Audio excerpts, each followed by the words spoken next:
మరణాత. దేవునికి మహిమ కలుగునుగాక. ఆమెన్. ఈ దినము దేవుడు మనకిచ్చుచున్న ఆయన వాక్యాన్ని చదువుకుందాము. కీర్తనల గ్రంథము 55వ అధ్యాయము 22వ వచనము. నీ భారము యెహోవా మీద మోపుము, ఆయనే నిన్ను ఆదుకొనును. నీతిమంతులను ఆయన ఎన్నడూను కదలనీయడు. దేవునికి స్తోత్రం. హల్లెలూయా. ప్రియ సహోదరులారా, దేవుడు ఈ దినము మనకిచ్చుచున్న ఆయన మాట ఏమిటంటే, నీ భారము యెహోవా మీద మోపుము అని. దేవుడు నమ్మదగినవాడు గనుక ఆయన మాట కూడా నమ్మదగినది. ఈ దినము దేవుడు నాకే ఈ మాట ఇచ్చి ఉన్నారని మనము నమ్మినట్లయితే, నిజముగా మనము నమ్మినట్లయితే, మన భారములన్నీ కూడా ప్రభువైన వారిపై మనం వేసినప్పుడు దేవుడు మనకి నెమ్మదినిచ్చువారై ఉన్నారు. అన్నిటికంటే అధికమైనది మనము మోయలేనటువంటి భారము పాప భారము. ఆ పాప భారమును ప్రభువు సిలువపై వేసుకున్నారు.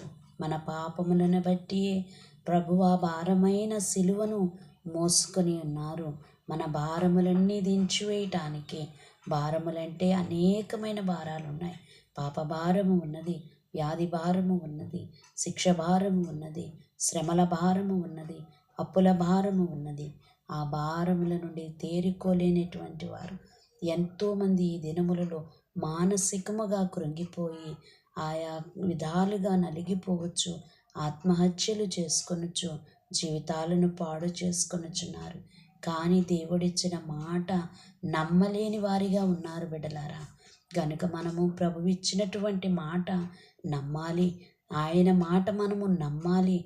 నమ్మినప్పుడు నీవు నమ్మితే దేవుని మహిమ చూస్తావని వాక్యము చెప్పుచ్చు ఉన్నది. సూర్యుడున్నది నమ్మొచ్చునా, చంద్రుడున్నది నమ్మొచ్చునా, భూమి ఆకాశములు ఉన్నాయని నమ్ముచూ ఉన్నప్పుడు వాటిని కలుగజేసిన దేవుడు కూడా ఉన్నారని మనము నమ్మాలి. గనుక నమ్మండి.